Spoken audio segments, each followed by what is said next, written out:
Chapter 1. A Coin for a Ghost. The dust was the first thing.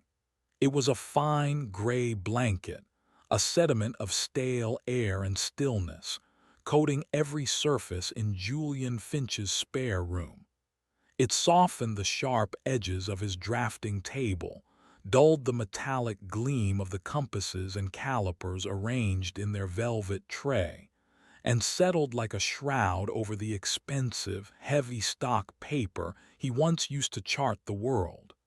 He had been a cartographer, a person who made sense of the world by rendering it in miniature, giving it boundaries and labels.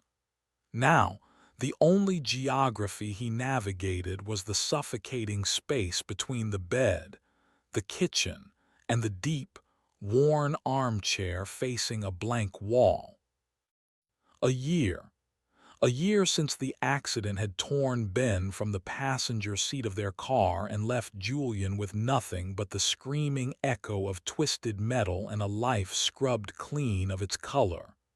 Grief was not a tempest. It was a vacuum. It sucked the sound from a room, the taste from food, the purpose from a day. Julian pushed himself out of the armchair. The motion was stiff, the protest of unused joints. His reflection in the darkened window was a stranger's, a gaunt man with hollows under his eyes and a beard that was more neglect than style. He ran a hand through his matted hair and walked into the kitchen. The sink held a single plate, a fork, and a glass, remnants of a meal he could not remember eating. He opened the refrigerator, was met with the sour smell of expired milk and a single, withered lemon, and closed it again. He needed to go out. The vacuum was becoming too dense. He could feel it pressing on his chest. He pulled on a worn jacket, slipped his keys into a pocket, and stepped out of his apartment. The hallway smelled of dust and old carpets. He descended the 3 flights of stairs, his footsteps loud in the silence, and pushed through the heavy front door into the city's evening embrace. The air was damp and smelled of rain-soaked asphalt and exhaust fumes. The city was a cacophony, a relentless assault of car horns, distant sirens, and the indistinct murmur of 1,000 lives he was no longer part of.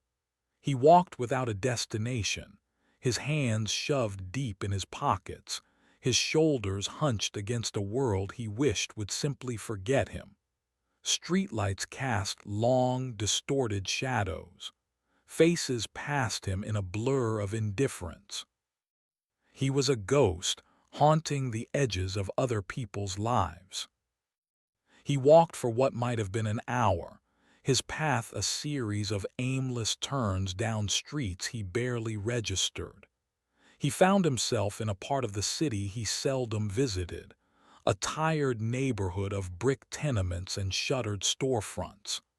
The buildings sagged, their windows dark and empty like vacant eyes. It was here, on a forgotten corner where 2 bleak streets met, he heard it. A sound so anachronistic it stopped him cold. Brrrrrring, brrrrrring. A high, insistent, metallic pulse. It cut through the city's drone with the sharpness of a needle. Julian's head turned, seeking the source. And there it was. Tucked into a shallow alcove, graffiti scarring its dented metal shell, stood a payphone. It was an artifact, a relic from a time before everyone carried the world in their pocket. The plastic of its handset was clouded and grimy, the coiled cord frayed and yellowed with age.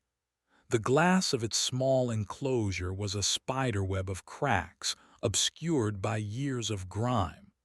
It was a piece of urban detritus, a fossil, and it was ringing. Brrrrrring, brrrrrring. Julian stared. It made no sense. Who would be calling a dead phone on a dead street? A prank, perhaps. Some crossed wire in the city's ancient guts. He should have kept walking. Nothing about this involved him. But he didn't. He stood on the damp sidewalk, mesmerized by the sheer wrongness of it. Brrrrrring. Brrrrrring. The sound was desperate. It was a summons. A part of his mind, the logical cartographer, told him to turn around, to walk away, to dismiss it as a fault in the system. But the vacuum inside him, the vast, silent emptiness, was curious. Any sound was better than the silence. Slowly, as if in a trance, he stepped off the curb. He approached the booth. The ringing was louder here, a physical vibration against his teeth. He could see the small, red light on the phone's console flashing in time with the noise. He reached out a trembling hand and rested it on the cold glass of the door. It was real. Brrrrrring. Brrrrrring. On the fifth ring, he pulled the door open. It groaned on rusted hinges. The smell inside was of stale urine and wet decay. He stepped in, pulling the door shut behind him. The city's noise muffled, leaving him alone with the insistent shriek. He reached for the handset. It was slick and cold. He lifted it from its cradle. The ringing stopped. For a moment there was only static, a thick hissing roar like an ocean of white noise. It was a dead line. Of course it was, a malfunction, a short circuit. He felt a strange pang of disappointment. He brought the receiver down, ready to place it back in its cradle. Hello. The static wavered, a voice faint, distant. Is anyone there? The voice asked. It was distorted, swimming in the sea of static. Julian's heart hammered against his ribs. He raised the receiver to his ear again. Hello, he said, his own voice a dry croak. Jules, is that you? Julian froze. His blood turned to ice. It was impossible. It was a cruel trick of his own mind, a grief-induced hallucination. It could not be, but the voice, beneath the static, the cadence, the gentle questioning tone. Ben, the name was a whisper, a breath of disbelief. Jules, thank God. The reception here is awful. It's like I'm in a tunnel. Where are you? It was him. It was Ben's voice. Not a memory of it, but the thing itself, warm and real and confused, crackling over a wire from some impossible place. Tears welled in Julian's eyes, hot and sharp. The vacuum inside him convulsed, flooded with a sudden, agonizing wave of hope. Ben, he said again, his voice breaking. Where are you? I don't understand. I don't either, the voice of his dead husband replied. The static swelled, threatening to swallow the words. It's dark. I think I was on my way home to you.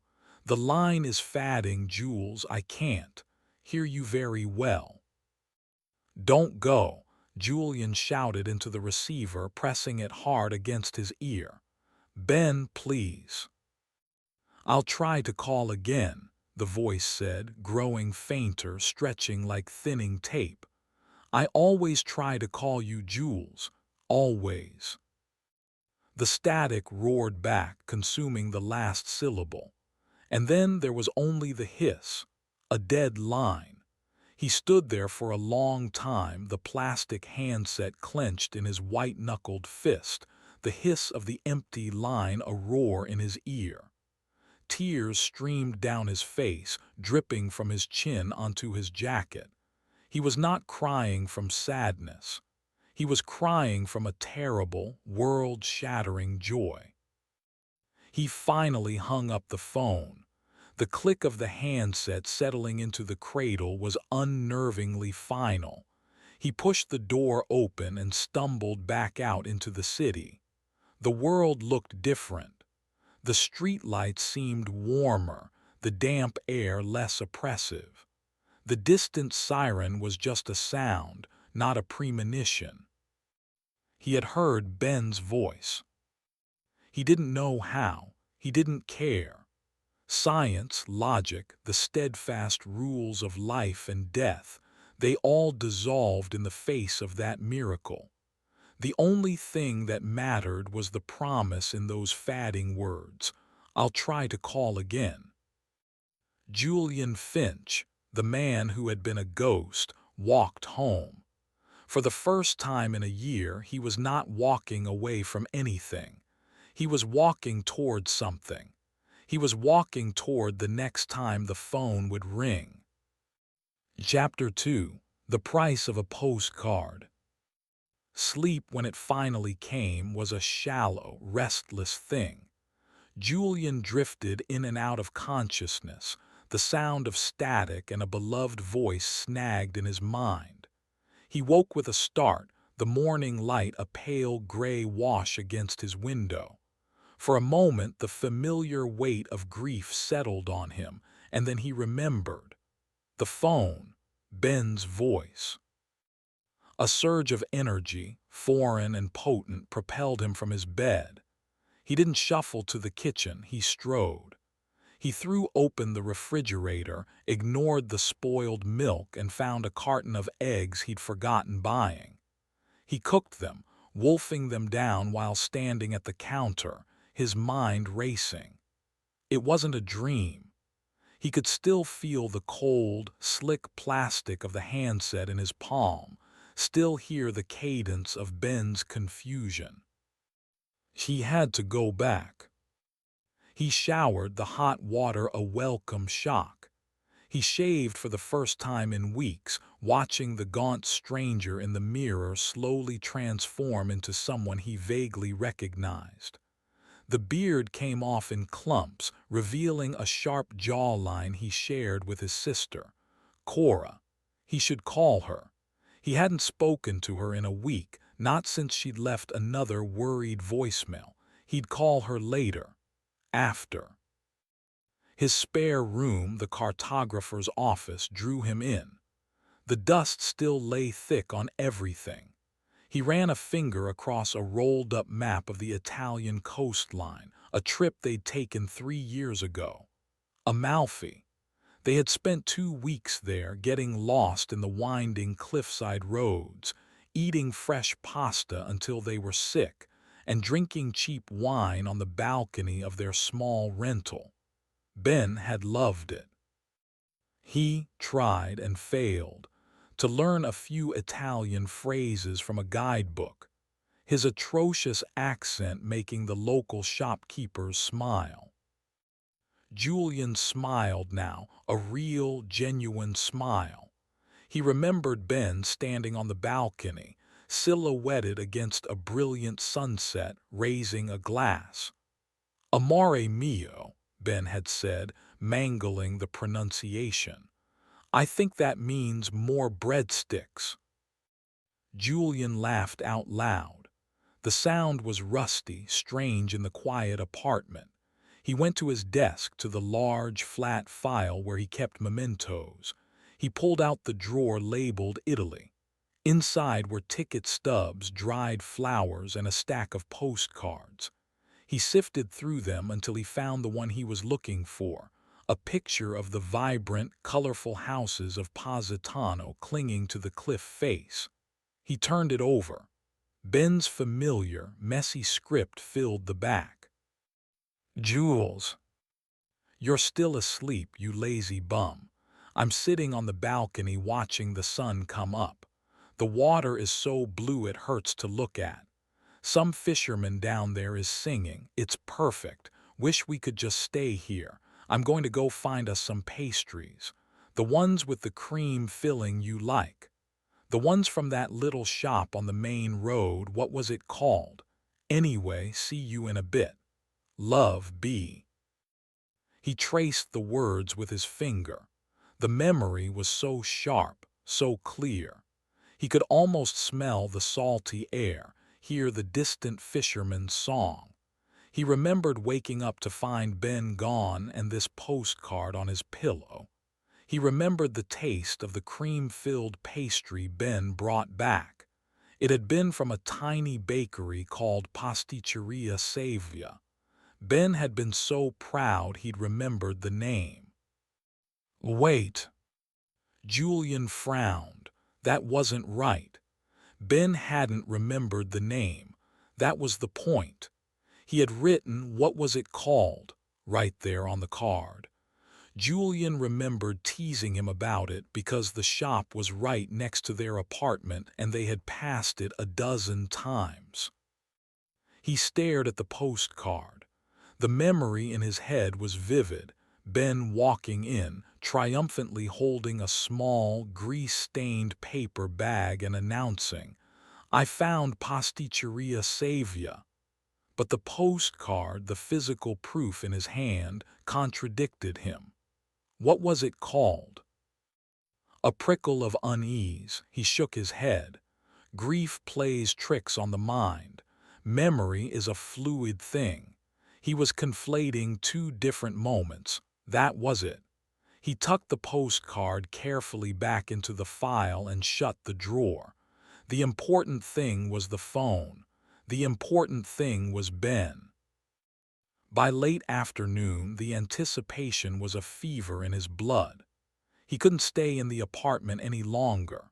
He walked the same route as the night before, his pace quick, his eyes fixed on the destination. The neighborhood looked just as bleak in the daylight. Rubbish drifted in the gutters, and boarded-up windows stared out at the street. In the distance, a figure shuffled along the opposite sidewalk, a gaunt, skeletal man in clothes that were little more than rags. The man's movements were jerky, his head twitching from side to side. He seemed to be muttering to himself. Julian averted his eyes, quickening his pace. From across the street, an old man watched him approach.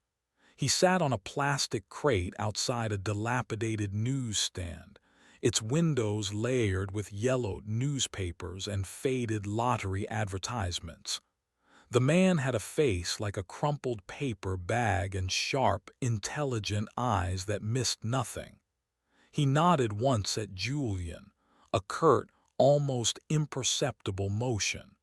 Julian ignored him. There it was, the booth, silent, waiting. He stood before it, his heart pounding. What if it didn't ring?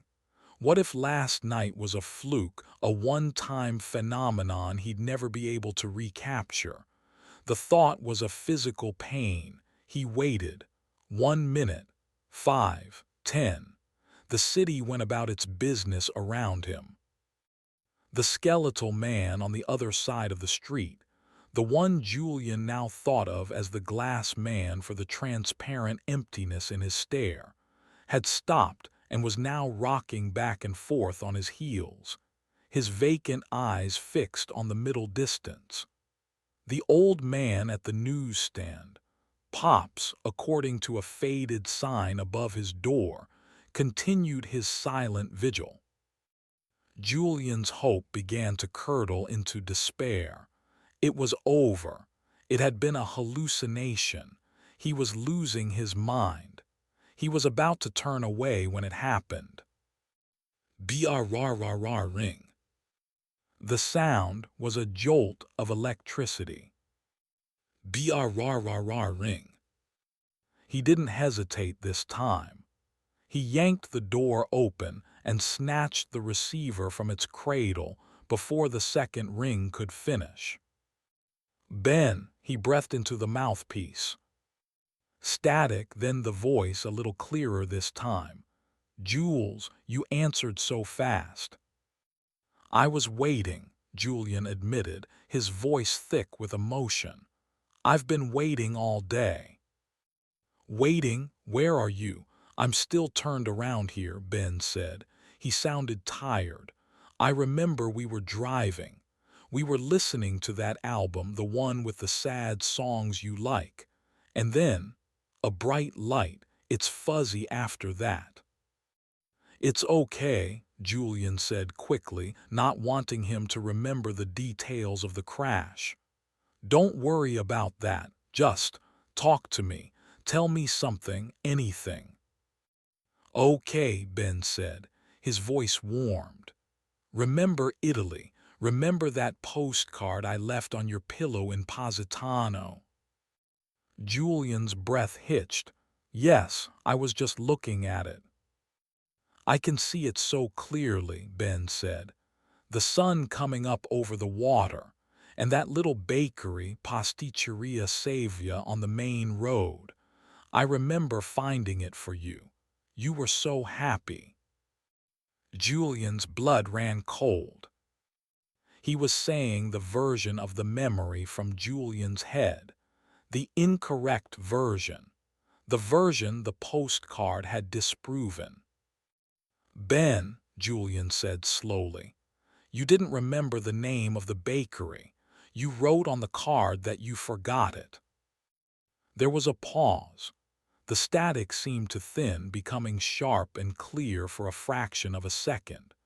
In that moment of absolute clarity, the voice on the other end said something that was not Ben's voice.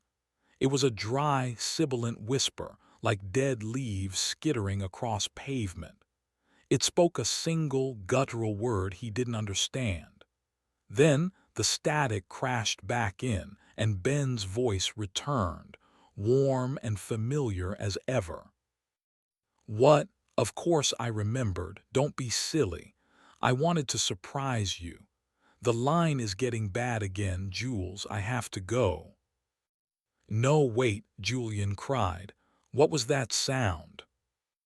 But the line was already dead, the hiss of the static the only reply. Julian hung up the phone, his hand shaking uncontrollably. A wave of dizziness washed over him. He stumbled out of the booth, leaning against its grimy exterior for support. His mind was a frantic mess of confusion and fear. The whisper, the wrong memory, what was happening? He looked across the street. The old man, Pops, was still watching him, his expression unreadable. The glass man was gone. Julian pushed himself off the booth and started the long walk home, the joy of the call now tainted with a deep and terrible unease. When he got back to his apartment, he went straight to the spare room.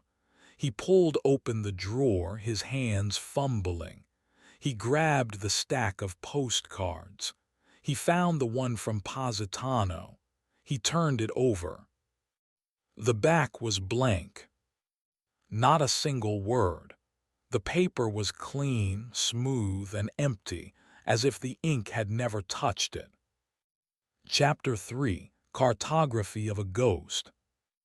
The blank postcard was a declaration of war. It was proof. Something was not just giving him Ben's voice. It was taking something in return, a memory for a memory, a trade.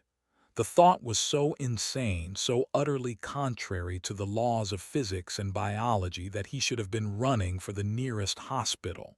But the logic of the grieving mind is a twisted, desperate thing. The equation, however terrible, was simple. Answer the phone, lose a piece of the past. The prize was Ben's voice. What was the cost of a few faded details? He began to rationalize. Memories were imperfect anyway. They warped and changed over time. Maybe he had imagined the writing on the postcard. Maybe in his grief he'd fabricated the whole thing. He clung to this explanation for 2 days. He didn't leave the apartment. He tried to work to unroll a map and pick up his pens, but his hands shook. The silence in the apartment was different now. It wasn't empty. It felt expectant, waiting. On the 3rd day, he couldn't stand it anymore. The addiction was a physical thing, an itch under his skin, a gnawing hunger in his gut. He had to hear Ben's voice. The cost be damned. This time he tried to be clever. He would be prepared. He was a cartographer after all. He would map his own mind. Before he left, he sat at his desk with a notebook and a pen. He started a list. Things I remember about our trip to Paris, anniversary, 5 years ago. Hotel El Hotel Particulier Montmartre, room 32, green velvet curtains. Dinner first night, Le Cinq. Ben ordered the duck, I had the sea bass. Museum, the Louvre, stood in front of the winged Victory of Samothrace for 20 minutes. Ben got bored, went to find the mummies. Argument over which direction the metro was. I was right. He bought me a scarf, gray cashmere from a small shop in Le Marais. Name of shop, L.H.R. Purdue. He filled 3 pages with details, big and small. Names, colors, tastes, conversations. A preemptive strike. A record. Let the phone take what it wanted, he would have a copy. Satisfied, clutching his notebook like a shield, he made the journey back to the corner of nowhere. Pops was at his newsstand, sorting through magazines. He didn't look up as Julian approached the booth, but Julian felt the old man's eyes on him. The phone was silent. Julian waited, his foot tapping an anxious rhythm on the cracked pavement. The glass man was there again today, further down the block, staring intently at a brick wall, his lips moving in a silent, frantic conversation. Julian tried not to watch him. After 10 minutes of agonizing silence, it began. Brrrr ring. He was inside in a second, receiver to his ear. Ben. Hey, stranger, Ben's voice came, clearer than ever before. It was so vivid, Julian could almost feel his warm breath. I was just thinking about Paris. Remember that awful hotel with the lumpy bed? Julian's grip tightened on the receiver. The bed wasn't lumpy, he said, his voice tense. And the hotel was beautiful. El Hotel Particulier Montmartre. Was it? I remember it differently, Ben said, a playful tone in his voice. I remember you complaining about the mattress all week, and that scarf I bought you, the blue one, you still have it. It was gray, Julian said, his voice flat. It was a gray cashmere scarf. Blue-gray, what's the difference? Ben laughed. It was a beautiful sound, and it twisted a knot in Julian's stomach. I miss you, Jules, the line is, acting up again. The familiar hiss grew louder. Ben, wait. But he was gone. Julian hung up the phone, his mind racing. He stumbled out of the booth and leaned against the wall, his chest tight. He ripped open his notebook. He scanned the list for Paris. He bought me a scarf, blue cashmere, from a small shop in Le Marais. The words on the page had changed. The original gray was gone, replaced. He hadn't just lost the memory. The physical record of it had been altered to match the phone's version of the event. His shield was useless. The thing wasn't just taking from his mind, it was rewriting his world. A shadow fell over him. It gets its hooks in you, a gravelly voice said. Julian looked up. Pops O'Malley stood before him, his face a web of wrinkles, his eyes filled with a weary sadness. It starts small, Pops continued, gesturing with his chin toward the phone booth. A postcard the color of a scarf. You think you can afford it. You think you've got memories to spare. I don't know what you're talking about, Julian lied, his voice weak.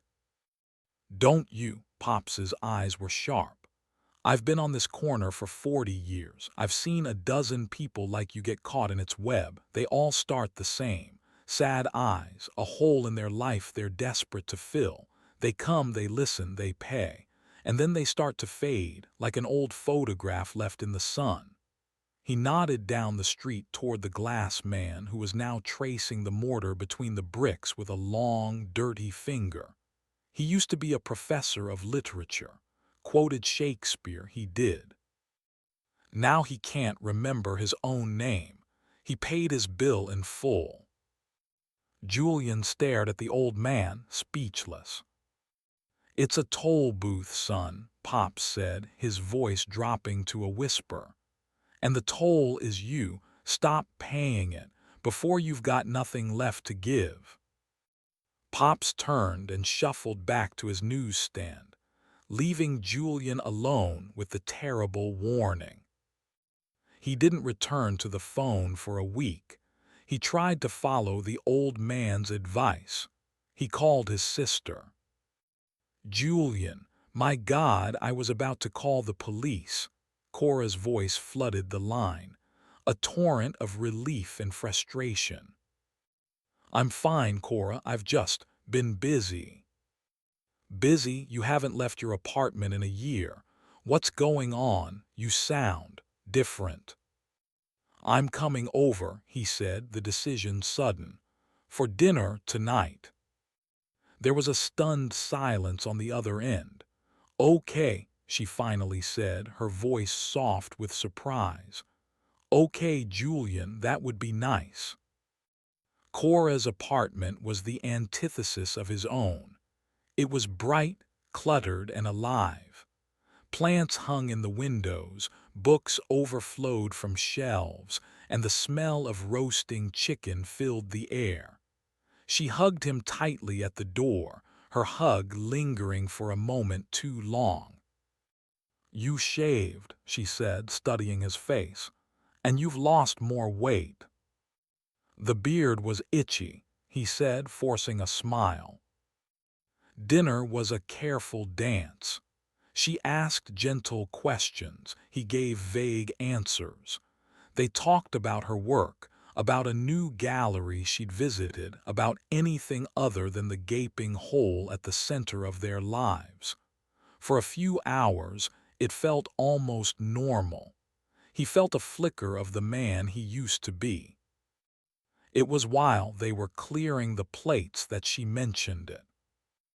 I was going through some old photo albums the other day, she said, her back to him as she loaded the dishwasher.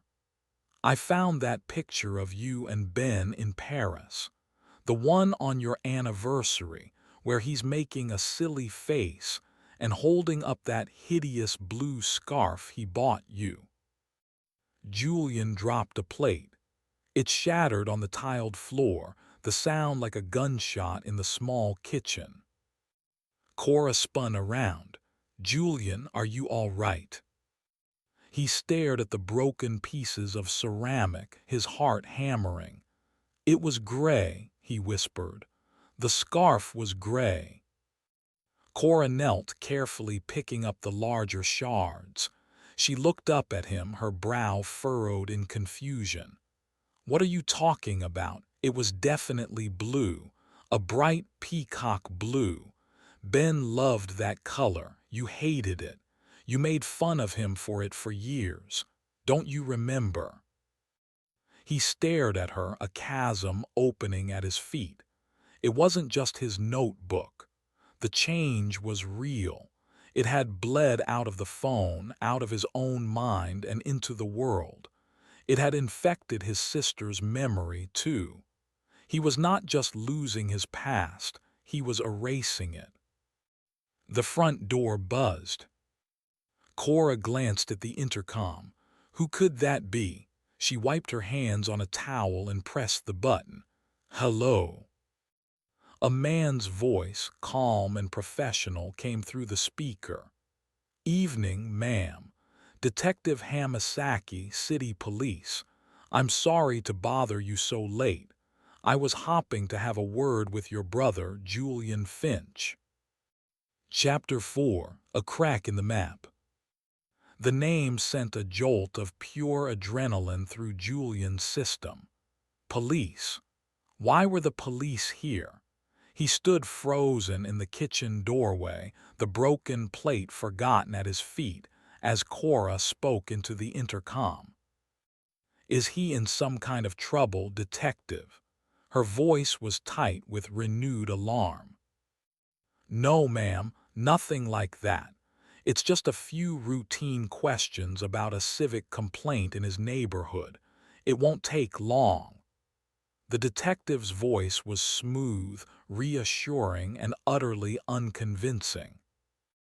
Cora looked at Julian, her eyes wide with questions he couldn't answer. He gave a weak, almost imperceptible shake of his head, but it was too late. You don't turn away a police detective asking routine questions. It's not a routine thing to do. "All right," Cora said into the speaker. "Come on up, apartment 4B." She buzzed him in. The sound was like a starting gun for a race Julian was already losing. "Julian, what is this?" she whispered, turning to him. "A civic complaint. What have you been doing?" "Nothing," he said, his voice strained. "I don't know, I haven't done anything." A moment later, a firm knock sounded at the door. Cora opened it to a man in a rumpled trench coat.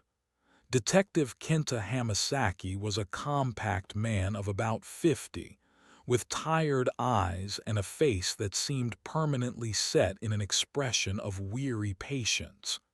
He held up his badge, his gaze flicking past Cora to land on Julian. "Mr. Finch, I'm Detective Hamasaki." He offered a hand. Julian took it. The detective's grip was firm, his hand dry and cool. "Sorry to disturb your evening." "What's this about, detective?"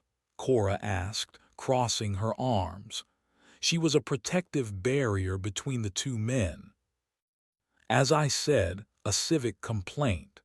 We've had some reports of unusual activity around a public utility on the corner of Ash and 12th. A payphone, specifically. We have a record of you being in the area several times this past week.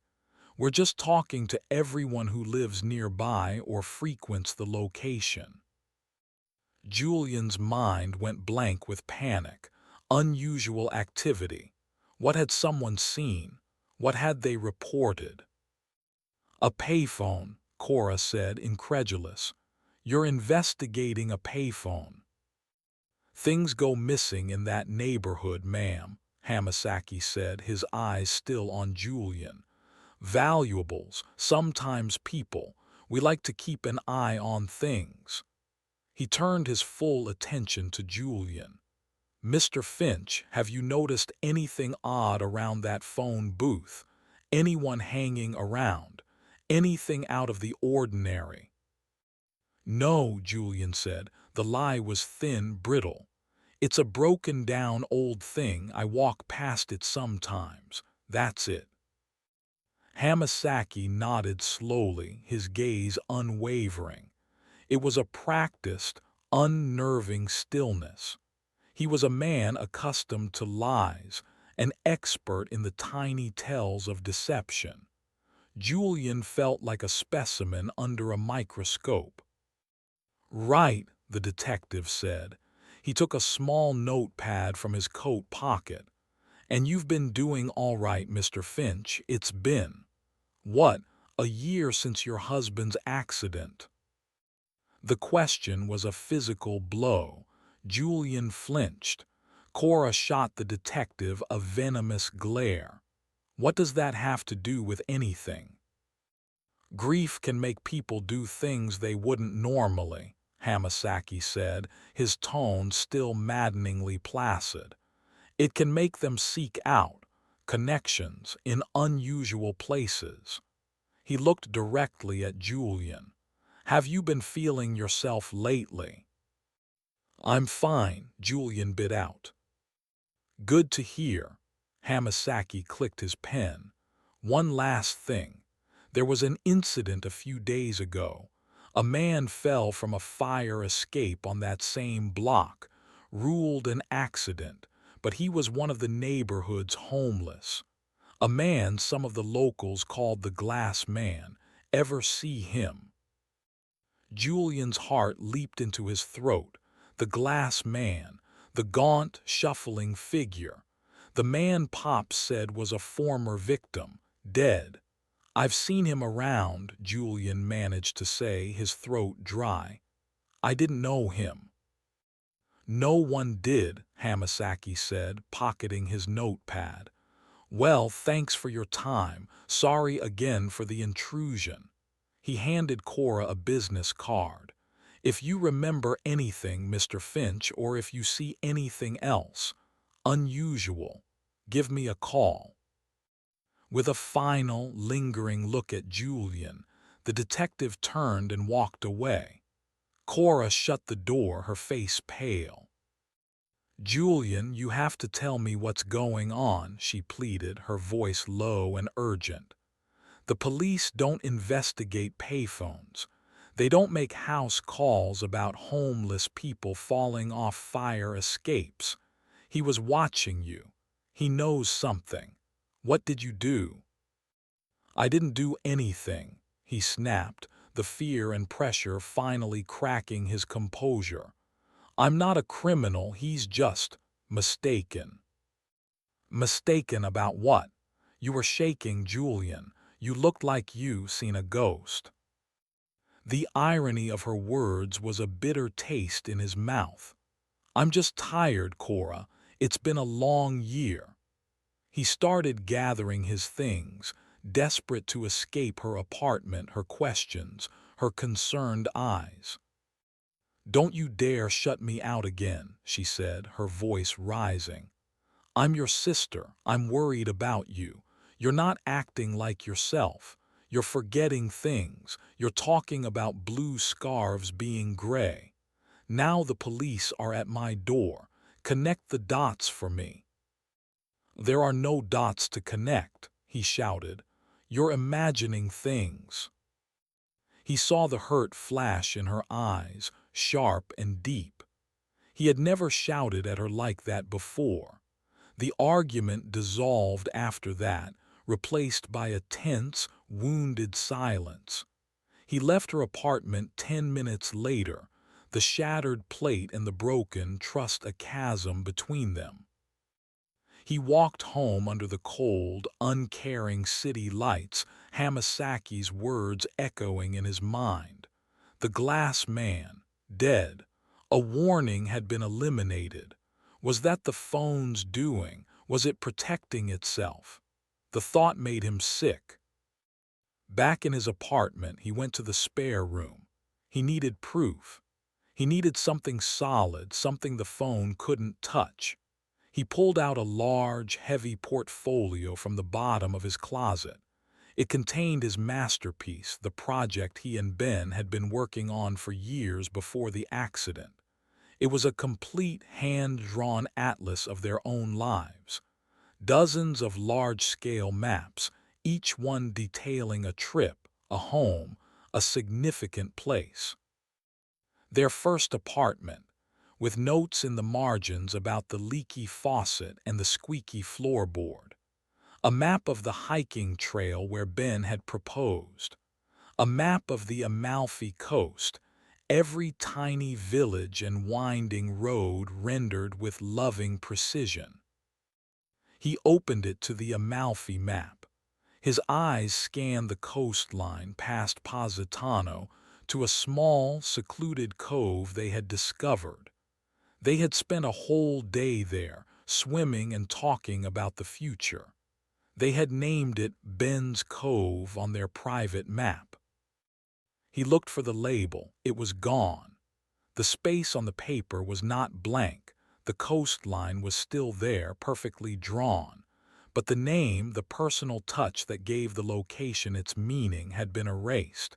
It was a subtle, insidious violation. He flipped through the other maps. More small details were missing. The name of a street in Barcelona, the location of a favorite coffee shop in Seattle. A small heart he had drawn around the date they moved into this very apartment. The atlas of his life had cracks in it. The phone was not just taking memories, it was systematically deconstructing his history, plundering his past for raw materials. It was unmaking him, one line at a time. He slammed the portfolio shut. A wave of rage, pure and cold, washed over him.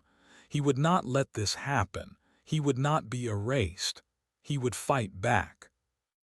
He grabbed his coat and stormed out of the apartment, his destination clear. He wasn't going to the phone to listen. He was going to confront it. He didn't know how, but he would not be a passive victim any longer. As he reached the street, he saw something that stopped him. Tucked under his apartment building's main door was a small, gray, fibrous growth. It looked like a patch of mold, but it pulsed with a faint, internal light like the afterglow of a dying ember. It was cool to the touch and seemed to hum with a low, static energy. He had never seen anything like it before. He recoiled, a deep, instinctual fear gripping him. He recognized the energy. It was the same sound, the same feeling as the static on the phone. It was here. It was at his home. The mnemonic was no longer waiting for him at the corner of Ash and 12th. It had followed him. Chapter 5. The Toll Booth's Ledger. The sight of the memory moss, as his mind instantly labeled it, broke his rage and replaced it with a suffocating primal fear. The battle wasn't happening on some distant corner of the city. The front line was here. It was on his doorstep. The mnemonic wasn't a passive entity waiting for a coin. It was an infection. It was spreading. He backed away from the door, his plan to confront the phone dissolving. You can't confront a plague. He turned and ran, not towards the payphone, but away from it, his breath coming in ragged gasps. He ran without thinking, his legs carrying him through the dark streets until he found himself, ironically, just a block away from the source of his terror. The pull was too strong. A moth to a flame, an addict to his poison.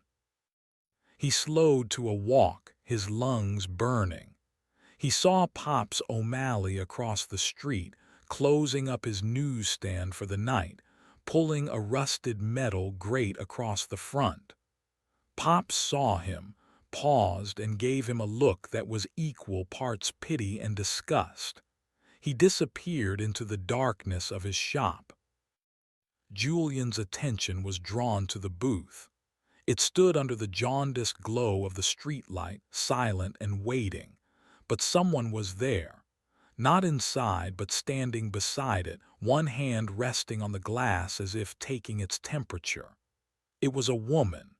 She had dark, curly hair and was wrapped in a long coat, though the night wasn't particularly cold.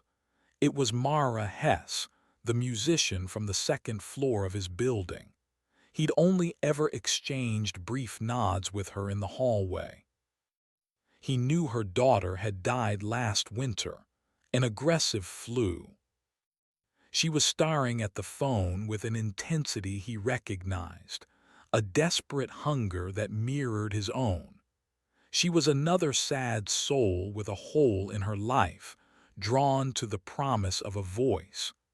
The mnemonic was diversifying its portfolio. Before he could decide whether to approach her or flee, a different figure shambled into the pool of light. It was a new glass man.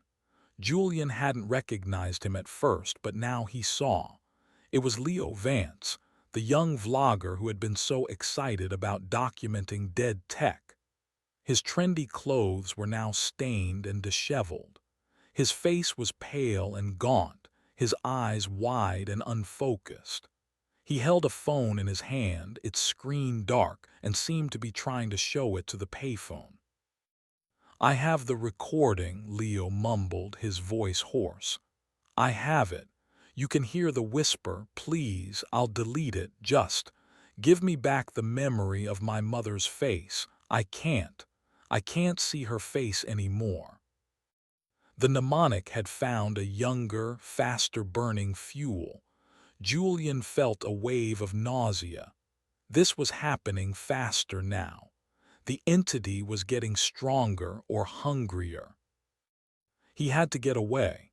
He turned to leave, but a hand clamped down on his arm. Julian flinched, spinning around to see the original glass man, the one Hamasaki said was dead. But he wasn't dead. He was here, his face inches from Julian's, his eyes no longer vacant but burning with a terrifying, fleeting lucidity. His breath smelled of decay. "It showed me the ledger," the glass man rasped, his voice a dry crackle. His grip on Julian's arm was like iron. "The accounts. It's not just taking, it's moving things around. A zero-sum game." "What are you talking about?" Julian tried to pull his arm away, but the man's strength was shocking. "The scarf," the glass man hissed, his eyes boring into Julian. "The one from Paris. You think you lost the memory of its color. You didn't. You traded it to her." He nodded his head towards Cora's distant apartment. "She remembers it was blue because you gave her that certainty. You paid your debt with a piece of your past, and it gave her a stronger, clearer version of a shared moment. It reinforces the web. It strengthens the connections. It makes the whole damn thing more real." Julian stared at him, his mind reeling. It wasn't just erasure. It was a transaction, a transfer. He had poisoned his sister's memory to pay for a phone call. The horror of it was absolute. "Let go of me," Julian choked out. "It will take everything," the glass man whispered, his eyes starting to cloud over again, the moment of clarity fading. "When you have nothing left, it sends the usher to collect the balance." His grip slackened. His eyes went vacant. He released Julian's arm and shuffled away, his brief moment of sense exhausted. He was once again just a muttering ghost on a dark street. Julian stumbled backward, his back hitting the cold brick wall of a building. He slid down to the ground, his head in his hands, the ledger, the accounts. A zero-sum game. It was a system. A horrifying, parasitic, meticulously balanced system. Pops was wrong. It wasn't a toll booth. It was a bank. A predatory lender dealing in the only currency that truly mattered. He needed to warn Cora. He needed to tell her not to trust her own mind, that he had corrupted it. He fumbled for his cell phone, his fingers clumsy. He pulled it out, the screen lighting up his pale, terrified face. He had to call her. He had to. Brrrr ring. The payphone began to ring. It was louder this time, more commanding. It wasn't an invitation. It was a demand for payment. Mara Hess, the musician, took a hesitant step toward the booth. Leo Vance, the vlogger, whimpered and took a step back, clutching his head. Julian looked from the ringing phone to the cell phone in his hand. He could call Cora. He could try to explain the impossible, or he could answer. He could hear Ben's voice one more time. He could ask him if he knew, ask him if he was a prisoner, Ask him what this thing was. He knew what it would cost him. Another piece of his map erased. Another memory given away. But the need to know, the need to hear that voice, was a physical claw tearing at his insides. The payphone continued its shrill, relentless summons, and Julian Finch, the cartographer who was losing his world slowly, deliberately, got to his feet and began to walk toward the sound. He had an account to settle. Chapter 6: The Ledger and the Locksmith. The walk across the street was the longest of Julian's life. Each step was a conscious decision, a betrayal of the sanity he had left. The ringing of the payphone was a physical force pulling him forward. Mara Hess saw him coming and hesitated, her hand hovering over the booth's grimy door handle. A flicker of conflict crossed her face, the territorial instinct of a fellow addict. But she relented, pulling back as Julian reached the booth. She recognized a deeper desperation in his eyes. Leo Vance had crumpled to his knees on the sidewalk, rocking back and forth, his hands clamped over his ears as if to block out the summons. Julian ignored them both. He pulled the door open, the stench of decay washing over him, and snatched the receiver. "What are you?" He didn't say hello. The word was a guttural demand torn from his throat. The static hissed, angrier and more turbulent than before. Then Ben's voice, but it was different. It was thin, strained, laced with an unnerving weariness. "Jules, what's wrong? You sound upset." "Don't," Julian snarled. "Don't pretend. I know what this is. I know what you're taking." There was a pause. The static swirled. For a moment, Julian thought he heard other voices in the hiss, faint and whispering, a chorus of the lost. "I don't understand," Ben's voice said, but the warmth was gone. It was hollow, a recording playing on a loop. "I just wanted to talk to you. I miss you." "What did you take for this call, Ben?" Julian pressed, his knuckles white on the handset. "What piece of me is gone now?" "I just wanted to remember that little locksmith shop," Ben's voice said, sounding confused. "The one near our first apartment.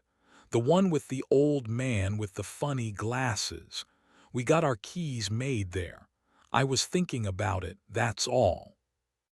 A cold dread, sharp and precise, pierced Julian's gut. The locksmith, Mr. Abernathy. A tiny, cluttered shop smelling of metal shavings and oil.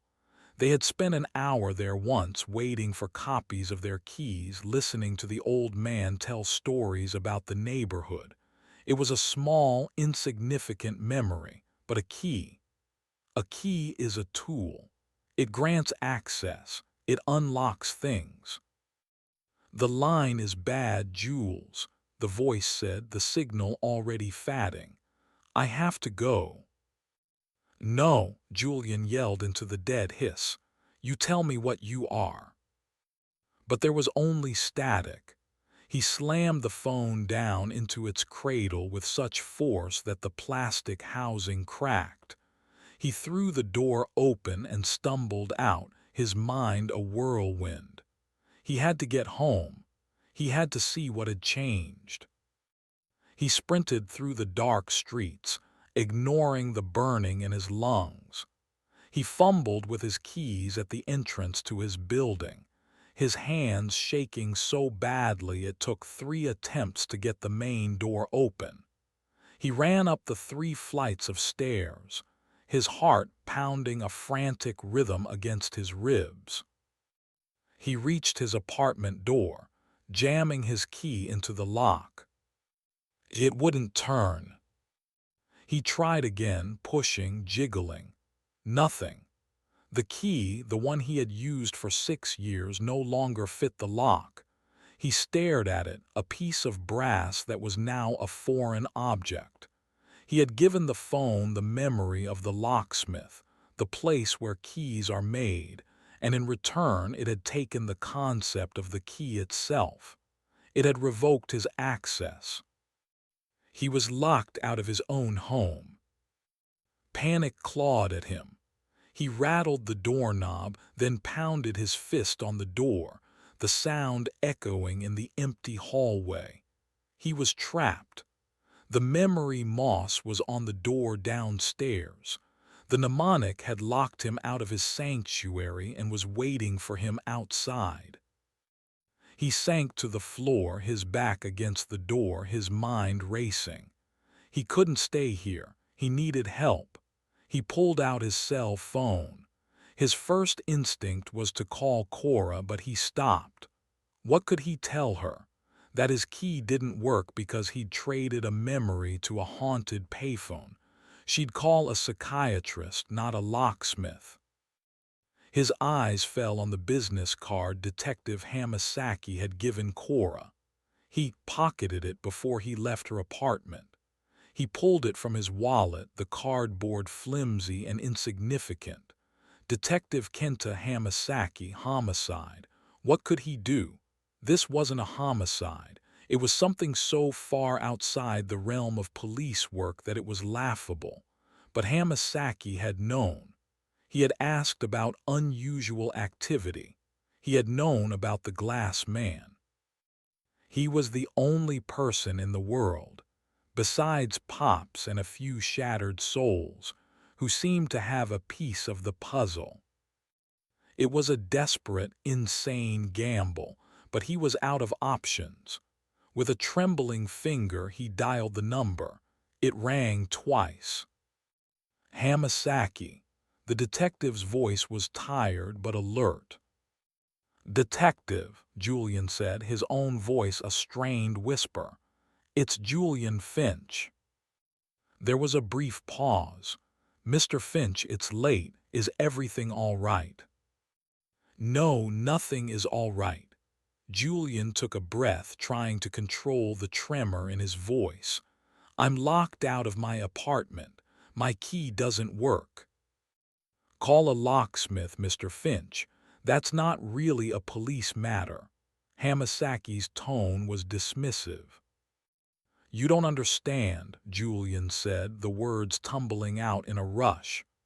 "It's the phone, the payphone on Ash and 12th. It's doing this. It takes things. It took my key." Another pause, longer this time. Julian could hear the faint sound of traffic on the other end of the line. He imagined the detective in his car, or at his desk, surrounded by the mundane logic of his world. "Where are you, Mr. Finch?" Hamasaki's voice had changed. The dismissal was gone, replaced by a sharp, focused intensity. "I'm outside my apartment, 3rd floor." "Stay there, don't talk to anyone, don't go anywhere, I'll be there in 10 minutes. The line went dead. Julian slid his phone back into his pocket. He felt a sliver of relief, quickly choked by a fresh wave of anxiety. What had he done? He had invited the law into the middle of his nightmare. He had confessed to madness. He waited, listening to the creaks and groans of the old building. He thought about the memory moss on the front door. Had it grown? He imagined it spreading, a gray, fibrous cancer consuming the building from the outside in. He thought about Cora, her memory of a blue scarf now a permanent, false fixture in her mind, placed there by him. The guilt was a physical weight. True to his word, Hamasaki arrived in under 10 minutes. He took the stairs 2 at a time, his trench coat billowing behind him. He wasn't in uniform. He looked more like a weary professor than a cop. He stopped a few feet from Julian, his eyes taking in the scene. Julian slumped on the floor, the useless key still clutched in his hand. "Show me," Hamasaki said, his voice low. Julian got to his feet and put the key in the lock. He demonstrated how it wouldn't turn. Hamasaki watched, his expression unreadable. He then took out a small case from his coat pocket. It contained a set of lock picks. "You're a locksmith now?" Julian asked, a hint of hysterical laughter in his voice. "You pick up hobbies in my line of work," Hamasaki said, kneeling before the lock. He inserted a tension wrench and a pick, his movements economical and precise. He worked for a moment in silence. Then he stopped, frowning. He pulled the picks out and peered into the lock. "That's strange." "What is?" "The tumblers, they're not just set wrong, they feel solid, fused, like the inside of this lock is a solid piece of metal." He stood up, wiping his hands on his coat. "You're right, this isn't normal." He stepped back from the door and looked at Julian, his eyes seeming to peer right through him. "Tell me everything, Mr. Finch, from the beginning, and don't leave anything out. I want to know about every call, every lost memory, every whisper in the static. Don't worry about sounding crazy. We're long past that." And so, in the dim, dusty hallway outside his sealed apartment, Julian Finch told him. He told him about the first call, the impossible joy of hearing Ben's voice. He told him about the blank postcard and the color of the scarf. He told him about his atlas, the cracks in his own map. He told him about Pops and the glass men, the one who was dead and the one who was fatting. He told him about the locksmith and the key. He told him everything. Hamasaki listened without interruption, his expression unchanging. He was a statue, absorbing the impossible story without a flicker of disbelief. When Julian finished, the silence in the hallway was heavy and profound. "The mnemonic," Hamasaki said, testing the word. "The memory broker." "That's what I call it," Julian said, his voice hoarse. "I've been tracking this thing for 5 years," Hamasaki said softly. "Not as a cop. This is off the books. It started with a rash of suicides. People with no history of depression, all found with notes that didn't make sense, talking about things they'd paid for. Then the disappearances, people who just faded from their own lives. Their families would report them missing, but over time their own memories of the person would get hazy, indistinct, like trying to remember a dream. The paperwork on these cases is a nightmare, full of contradictions." He looked at the sealed door. "It's getting more aggressive, a fused lock, a dead body. It used to be subtle, now it's leaving evidence." "What do we do?" Julian asked, a fragile tendril of hope taking root in his fear. It was the first time he'd said we. He wasn't alone in this anymore. "First, we get you inside," Hamasaki said. He took a step back and then kicked the door, his foot landing just beside the knob. The wood splintered, but the door held. He kicked again, harder.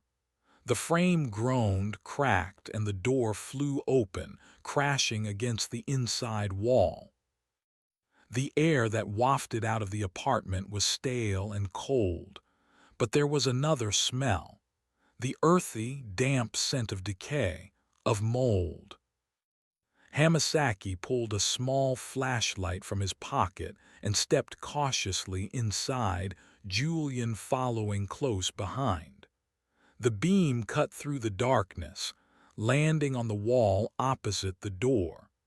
It was no longer a blank, painted surface. It was covered in a thick, pulsating carpet of gray memory moss. It had spread from the front of the building, up through the walls, through the floorboards, and was now consuming his home from the inside out. In the center of the pulsating mass, Something was beginning to take shape. A dark, vertical slit, like a closing eye. The mnemonic was no longer just calling. It was building a door. Chapter 7. The Cartographer's War. The sight of the living wall sent a fresh wave of terror through Julian, so potent it almost buckled his knees. This was not just an infestation, it was a colonization. His home, his last sanctuary, was being terraformed into an alien landscape. The vertical slit in the center of the moss pulsed in time with a low hum that seemed to vibrate in his bones. Hamasaki swept the flashlight beam across the room, his face a mask of grim focus. "It's never been this overt," he muttered, more to himself than to Julian. "It's always been psychological. This is a physical manifestation." "It's a door," Julian whispered, unable to look away from the pulsating slit. "It's building a way in." "Or a way out," Hamasaki countered, his gaze sharp. He took a step closer, shining the light directly into the slit. It didn't seem to have any depth. It was just a line of absolute blackness against the shifting gray. He reached out with the end of his flashlight, prodding the edge of the moss. It recoiled slightly, like living tissue, and the hum intensified for a moment. "We need to understand the rules," Hamasaki said, turning back to Julian. His voice was calm, analytical, a stark contrast to the madness consuming the room. "It's a system," you said, "a transaction, a ledger, that implies rules, logic. We can't fight it physically." He gestured with his flashlight at the wall. "We have to fight it on its own terms." He walked over to Julian's drafting table, which was miraculously untouched by the creeping moss. He brushed some dust off the surface and leaned over it as if it were a command center. "You're a cartographer, Mr. Finch. You make maps. You define spaces. That's what we need to do. We need to map this thing. We need to find its boundaries, its weaknesses." The idea was so absurd it was brilliant. To fight a psychic, memory-eating entity with the tools of geography. It reignited a spark in Julian, a flicker of his old self. He was not just a victim. He was a cartographer. He had a skill set. "Okay," Julian said, his voice gaining a sliver of strength. "Okay, where do we start?" "With the known world," Hamasaki said. He pointed to the portfolio containing Julian's atlas of his life. "That's your world. That's the territory it's invading. We need to document every change. Every time you make a call, we document what you talk about, and then we find what's been altered. We look for patterns. Does it only take memories you share with Ben? Does it only take things related to sensory details, colors, sounds, tastes? We need data." The plan was terrifying. It required Julian to willingly sacrifice more of himself, to offer up pieces of his past for dissection. But it was a plan. It was action. It was war. "There's a problem," Julian said, his mind catching on a crucial detail. "My notebook. I wrote down a memory and the phone changed what I had written. The physical record isn't safe." "Then we make a record it can't touch," Hamasaki said. He tapped his temple. "Me. After every call, you will tell me everything immediately. I will be your external hard drive. My memory is outside its system. It's feeding on your past, your connections. I am, for now, a neutral observer." The next few days were a descent into a structured, waking nightmare. Julian's apartment became a war room. "Hamasaki, officially on personal leave from the department, was a constant presence. He brought in food, a new lock for the shattered door, and a quiet, unyielding sense of purpose. He had Julian board up the wall of memory moss with plywood, as if shielding their eyes from a slow-motion nuclear blast. Out of sight, but never out of mind. The low hum was a constant reminder of what was growing in the dark. The first test of their new strategy came 2 days later. Julian, at Hamasaki's instruction, walked to the phone. The detective watched from his unmarked car parked down the street, a silent observer. Pops O'Malley was at his stand, and Julian gave him a nod of grim acknowledgement. This time, Julian felt like a soldier walking into enemy territory, not a victim. He had a mission. He picked a memory beforehand, a small, contained one, a trip to a local vineyard with Ben years ago. He catalogued it in his mind. The name of the vineyard, Silver Creek. The wine they tasted, a Pinot Noir. The chill in the autumn air, the scratchy wool of the blanket they sat on. He entered the booth. The phone began to ring as soon as the door closed. He answered. "Ben."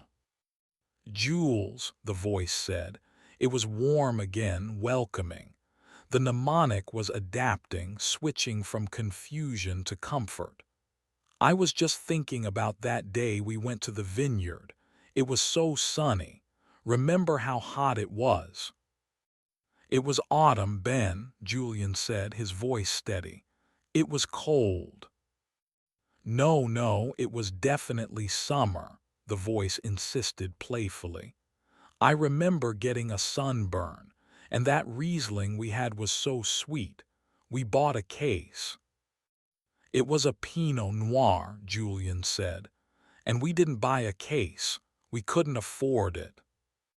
The voice laughed, a sound that now seemed utterly predatory.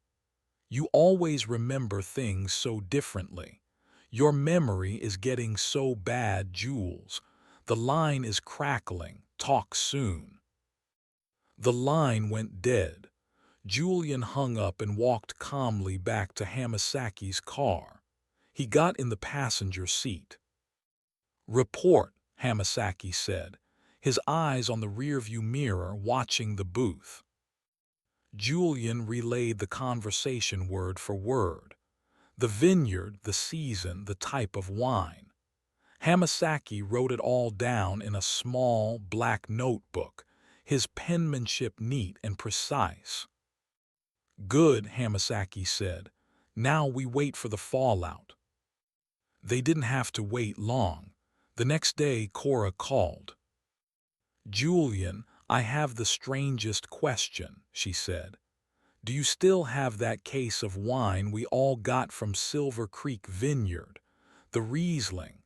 Mom wants to know if she can have a bottle for her book club." Julian's blood ran cold. He looked at Hamasaki, who was listening intently. "Cora," Julian said slowly, "we never bought a case of wine, and it was a Pinot Noir." "What are you talking about?" She laughed, confused. "Of course we did. We all went together, you, me, Ben, Mom, and Dad. It was that blazing hot day in July. Don't you remember? Ben got that awful sunburn on his nose." It was worse than he thought. The mnemonic wasn't just changing his memory of the event. It was creating an entirely new one, a false memory, and implanting it in his entire family. It was patching the holes in his past with counterfeit history and making his loved ones the guarantors of the lie. It was strengthening the web, pulling his whole family into its orbit. "This thing is a master strategist," Hamasaki said after Julian hung up, his face grim. "It's not just feeding. It's building a consensus reality around its edits. It makes the lies true by making everyone believe them. How do you fight that? The answer came from an unexpected source. A few days later, while poring over Julian's atlas and Hamasaki's notes, Julian noticed something, a pattern. "Look," he said, his finger tracing a line on one of his maps.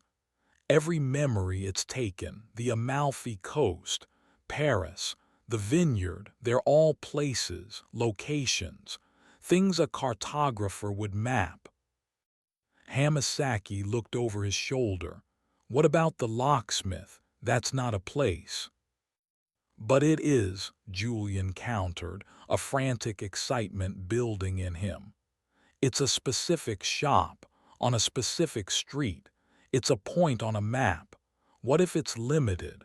What if it can only consume things that are spatially defined? What if its power is tied to geography?" The idea hung in the air between them, potent and terrifying. The mnemonic wasn't a god. It was a predator with a specific hunting ground, the world as defined by a map, and Julian was a master of that world. "My memories aren't its food," Julian said, the pieces clicking into place. "They're its language. It's using my skills, my own way of seeing the world to navigate and consume. It's not just a parasite, it's a reflection of me." This realization was the most profound horror yet.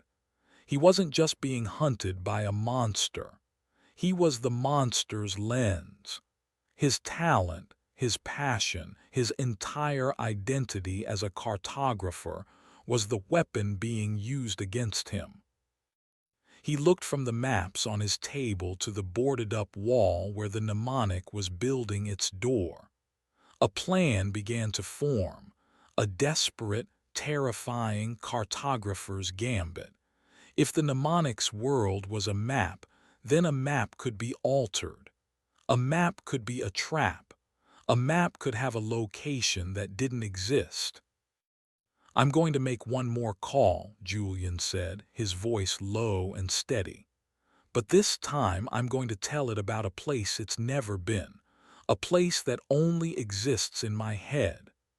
He was going to draw a map to a phantom island, bait a trap with a memory of a place that never was. He would feed the monster a lie, and he prayed it would choke on it. Chapter 8: The Phantom Island. The concept was simple in its audacity, terrifying in its execution. For the next 2 days, Julian did what he did best. He drew a map. He took a large sheet of expensive, fibrous paper, the kind he hadn't touched in a year, and began to create a fiction. He didn't draw a fantasy land of dragons and castles. He grounded his lie in meticulous, believable detail. He called it a memory map. He placed his phantom island in a real body of water, the maze of islands off the coast of Maine, a place he and Ben had talked about visiting but never had.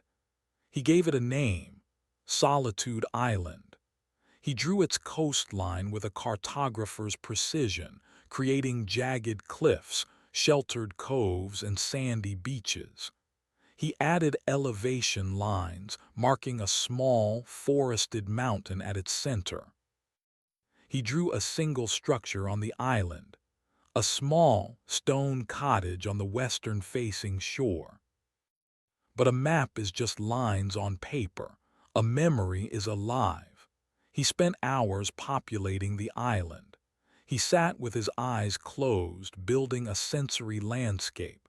He imagined the coarse, gray sand of the Maine beach, the sharp scent of pine and salt in the air. He conjured the sound of the wind whistling through the cottage's old stone walls. He fabricated an entire day spent there with Ben, a hike to the central peak, a search for sea glass on the shore, a simple dinner of canned soup cooked over a small stove in the cottage. He built the memory from the ground up, brick by imaginary brick, making it as real in his own mind as Paris or Amalfi. Hamasaki watched the process with a kind of grim reverence. He acted as a gatekeeper, answering Julian's phone, fending off a worried Cora with plausible lies about Julian having the flu. He was the anchor, the one who kept the real world at bay while Julian spun his intricate web. "Are you sure about this?" Hamasaki asked, the night before Julian planned to make the call. They sat in the dim light of the living room, the boarded-up wall humming softly behind them. "If it sees the trick, if it knows you're lying, what will it do?" "It consumes memories tied to geography," Julian said, his voice filled with a strange calm. "I'm giving it what it wants. I'm just creating the geography myself. It's the ultimate test of the rules. Can it consume a place that doesn't exist? And if it can, then maybe it gets trapped there," Julian whispered. "Maybe it follows the map to a place it can never leave. Or maybe," he added, his voice dropping, "it pulls the place into existence and in doing so exposes itself. Either way, it's a move. It's my move."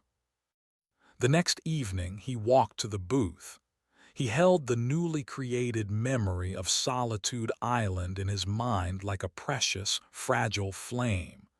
He didn't feel fear, but a cold, clear-headed resolve. He was no longer the prey. He was the bait. He stepped inside. The phone began its summons. He answered. "Hello, Jules." Ben's voice was like warm honey. The mnemonic was on its best behavior, trying to lure him in. "Ben," Julian said, his voice steady. He had to lead the conversation. He had to plant the seed. "I was just thinking about that trip we never told anyone about, to Maine." There was a fraction of a second of pure static on the line, a sound like a needle skipping on a record. The mnemonic was searching its archives, cross-referencing the memories of Julian's family and finding nothing. "Maine," Ben's voice was hesitant, confused. I don't remember." "Yes, you do," Julian insisted, his heart pounding. He began to describe the island, feeding the details into the phone. "Solitude Island, that little stone cottage. We sat on the porch and watched the sunset. You found a piece of blue sea glass shaped like a heart. Don't you remember, Ben?" He poured all the fabricated emotion, all the crafted detail into his voice. He was selling the lie of his life. The static grew louder, a swirling vortex of noise. The mnemonic was trying to process the information, trying to place it on its internal map. It was taking the bait. I think so," Ben's voice stammered, thin and distorted. "The cottage. It was cold, the wind." The voice was struggling, trying to latch onto the details Julian was providing. "Yes," Julian pressed. "And the path up the mountain, the view from the top. You said you could see the whole world from there." A terrible sound came through the receiver. It was a shriek, a cacophony of 1,000 voices screaming at once, a sound of pure digital and psychic agony. It was the sound of a system crashing, of a fundamental rule being broken. The mnemonic had tried to consume a memory tied to a place that did not exist on any human map, and the paradox was tearing it apart. The shriek intensified, so loud Julian had to pull the receiver away from his ear. The light on the phone console flickered wildly and then went dark. The phone was dead. A profound silence fell in the booth. The hiss of the static was gone. For the first time there was only nothing. Julian hung up the receiver, his hand trembling. He had done it. He had fed the monster a poison pill. He stumbled out of the booth, his legs weak with relief. Across the street, Pops O'Malley stood outside his newsstand, staring at the dead phone, a look of stunned disbelief on his face. Julian turned and ran back to his apartment, a wild, desperate hope soaring in his chest. He burst through the door. "Hamasaki, I did it. It's over." The detective stood in the middle of the living room, his back to the door. He didn't turn around. "Julian," he said, his voice dangerously quiet, "the hum has stopped." Julian looked past him. The plywood over the wall was vibrating. A low, deep groaning sound, like the earth splitting open, emanated from behind it. A single crack appeared in the center of the wood, a dark line spreading up and down. He hadn't trapped the mnemonic in a phantom location. He had given it a blueprint. He had given a homeless entity the one thing it never had, a home address. The groaning intensified. With a sound of splintering wood and tearing reality, the plywood boards blew inward, scattering across the room. The wall of memory moss was gone. In its place was a shimmering, wavering portal, a window into another place. Through the shimmering air, Julian could see it. A gray, rocky beach. A turbulent, dark sea under a sky the color of a bruise. And in the distance, a small, stone cottage, exactly as he had imagined it. He had not created a trap. He had opened a gate. And standing on the threshold in the space between his living room and the phantom island he had created was a figure. It was tall and unnaturally still, dressed in the faded, archaic uniform of a telephone repairman. Its face was a smooth, featureless expanse of pale skin, and its hands were long and spidery. It was the usher, the collector, and it was no longer just a reflection in the glass. It was here. It had stepped through the door Julian had built for it. Chapter 9: The Usher and the Echo. The silence in the room was absolute, a perfect vacuum that sucked all the air from Julian's lungs. The usher stood perfectly still, a man-shaped void framed by the shimmering portal to Solitude Island. It wasn't a ghost or a hallucination. It had weight. It cast a shadow. It was a physical entity that had crossed a bridge of memory and madness into his living room. Hamasaki reacted first. Years of training, of facing down the worst of humanity, kicked in. He drew his service pistol, the click of the safety being disengaged unnaturally loud in the silence. "Police! Don't move!" he yelled, his voice tight but steady. The usher did not react. Its featureless face remained turned toward Julian, a blank slate of terrifying intent. It took a single, slow step out of the portal and onto the floor of the apartment. Its shoe made no sound on the wood. "I don't think it cares about your gun, detective," Julian whispered, his own voice sounding distant, disconnected from his body. The usher raised one of its long, spidery hands and pointed a single, impossibly long finger at Julian. From the portal behind it, a sound began to emerge. It was a voice, Ben's voice, but it was raw, stripped of all warmth and artifice. It was a recording, an echo trapped in a loop. "Jules, is that you?" the voice echoed from the phantom island. "Jules, is that you?" It was the first thing Ben had said on the first call. The mnemonic was taunting him with the memory of his own hope. Hamasaki fired. The gunshot was a deafening explosion. The bullet struck the usher square in the chest. It didn't punch through. It simply stopped. The lead slug flattened against the fabric of the uniform and then dropped to the floor with a soft metallic clink, leaving no mark, no hole. The usher didn't even flinch. It took another silent step forward. "I always try to call you Jules. Always." Ben's voice echoed, more distorted this time. "Fall back," Hamasaki ordered, grabbing Julian's arm and pulling him toward the broken doorway of the apartment. He fired again, aiming for the head. The result was the same. The bullet flattened and fell.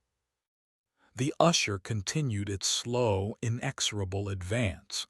It was a force of nature, an elemental thing that could not be stopped by physical means.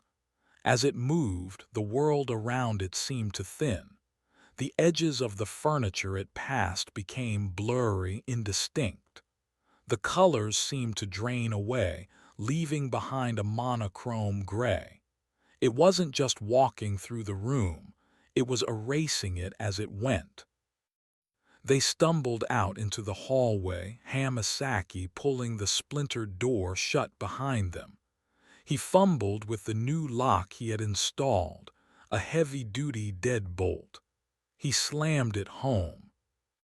A moment later, a soft thud came from the other side of the door. Then a scraping sound. Julian watched in horror as the metal of the deadbolt began to glow with a faint gray light.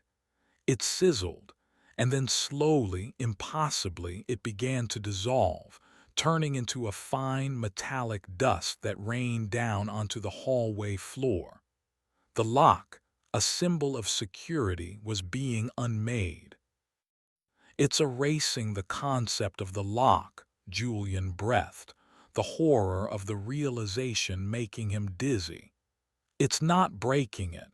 It's making it so it was never there." "We have to go," Hamasaki said, his face pale in the dim light. "Now." They fled. Down the stairs, past the bewildered faces of neighbors peeking out of their doors, drawn by the gunshots. They burst out of the building's main entrance. The memory moss that had been growing on the door was gone. The usher, it seemed, had no need for such subtle methods anymore. They ran through the city streets, a strange pair, a terrified cartographer and a homicide detective who had just emptied his gun into a thing that shouldn't exist. They didn't stop until they were several blocks away, gasping for breath in the shadow of a darkened office building.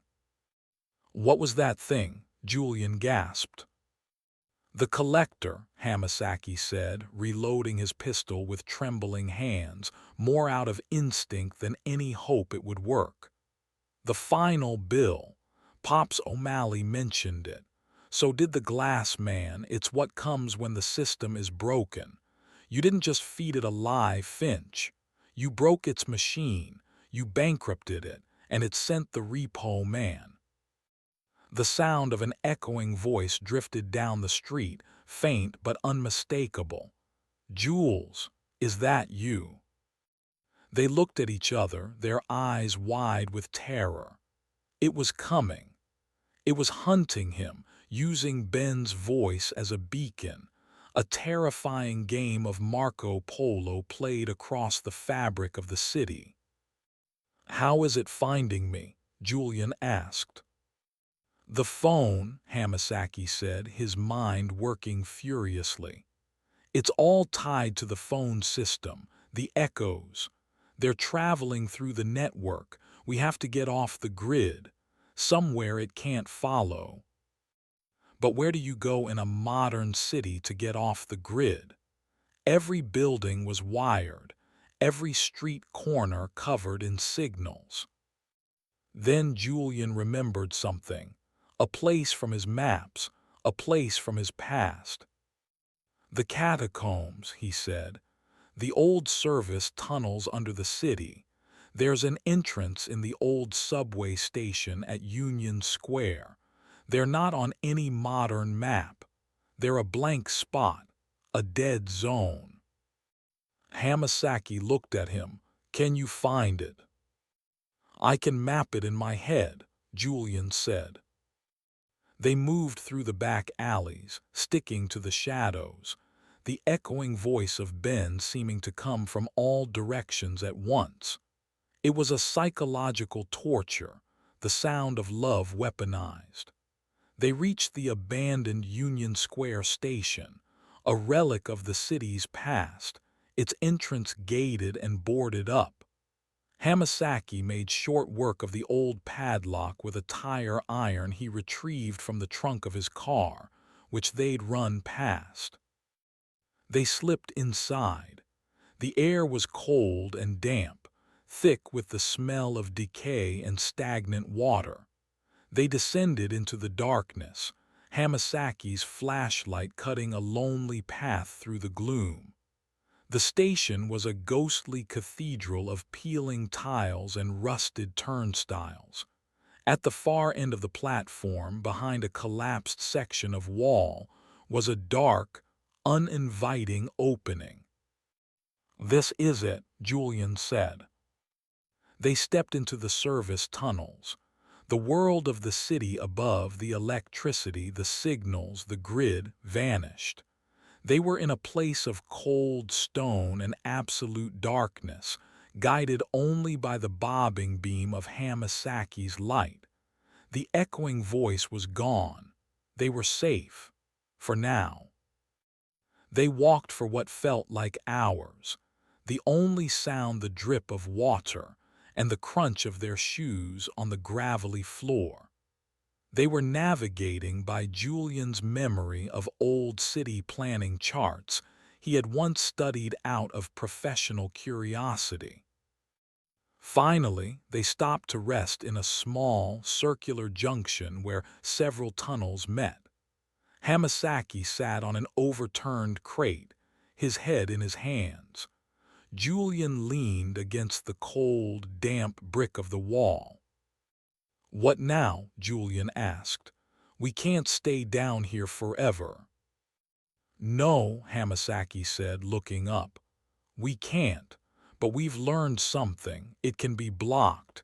Its influence has limits, and it or its usher is now a physical entity. Physical things can be fought. They can be trapped." He stood up and shone his light around the circular room.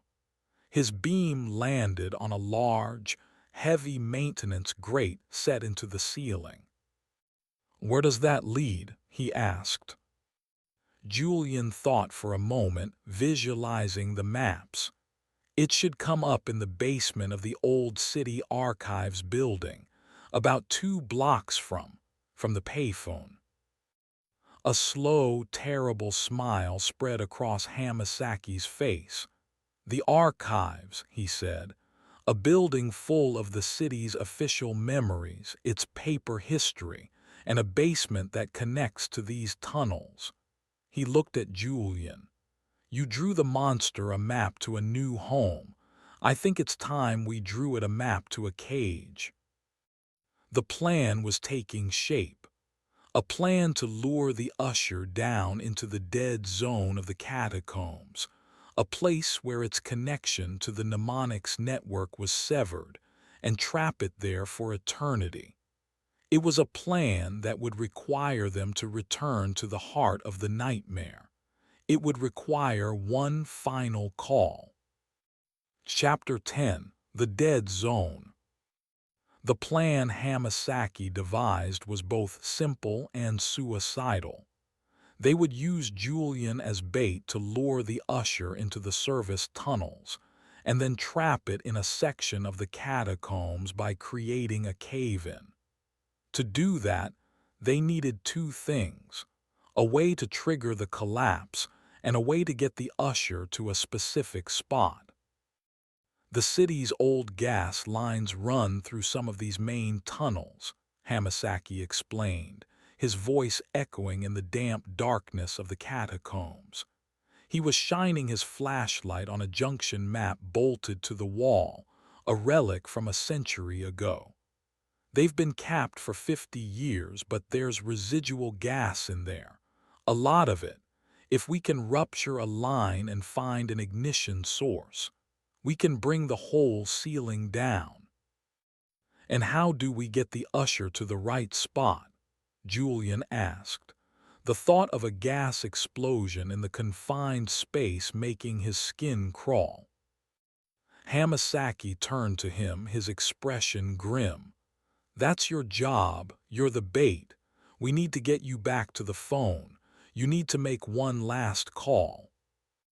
The phone is dead, Julian reminded him. The handset is dead. The entity isn't, Hamasaki corrected. You didn't kill it. You just broke its favorite toy. It's still connected to you. The usher is proof of that. If you go back there, back to its nexus, it will know, and the usher will come for you. The thought of returning to that corner, of standing before the dead phone while being hunted by a relentless, reality-bending monster, was almost paralyzing. But the image of the usher stepping into his apartment, of the memory moss on his wall, was stronger. This had to end. Their journey out of the catacombs was a tense, silent trek through the city's forgotten underbelly. They emerged through the grate into the basement of the city archives building, a vast, tomb-like space filled with rows upon rows of metal shelves. The air smelled of dust and slowly decaying paper. This was the city's memory, its official, documented past. A library of facts, the antithesis of the mnemonic's fluid, corrupted history. Hamasaki found what he was looking for in a maintenance locker, rusty demolition tools, and most importantly, a detailed schematic of the tunnel system, including the old gas mains. They spent the next few hours planning, using the dusty floor of the basement as their map. Hamasaki marked the location of a major gas line that ran through a narrow, unstable-looking tunnel not far from where they had entered. He then planned a route, a path Julian would have to lead the usher on. "You go to the phone," Hamasaki said, drawing a line in the dust with his finger. "The usher will manifest. It will come for you. You run, not away from it, but towards it. You lead it to the archives building, down into the basement, through the grate, and into the tunnels. I'll be waiting at the gas main. I'll rupture the line as you pass. You'll have maybe 30 seconds to get to the main junction before I ignite it. Don't be late." "How will you ignite it?" Julian asked. Hamasaki pulled something from his pocket. It was a Zippo lighter, its silver case worn and scratched. "An old habit," he said with a grim smile. "Never know when you'll need a light." As night fell, they put their desperate plan into motion. They slipped out of the archives building and moved through the darkened city. The streets were eerily quiet. There was no sign of the usher, no echo of Ben's voice. It was a silence more menacing than the hunt itself. It was the silence of a predator lying in wait. Julian walked alone for the last 2 blocks. Each step was a battle against his own terror. He reached the corner of Ash and 12th. The street was deserted. The payphone stood in its alcove, a dark, silent monument to his folly. Its glass was shattered, its handset hanging from the frayed cord like a hanged man. He stood before it, his heart a frantic drum. He waited. For a long moment, nothing happened. He began to think it hadn't worked. And then the street lights on the block began to flicker. One by one they went out, plunging the street into a deep, oppressive darkness. A shape began to coalesce in the gloom across the street. A tall, still figure, the usher.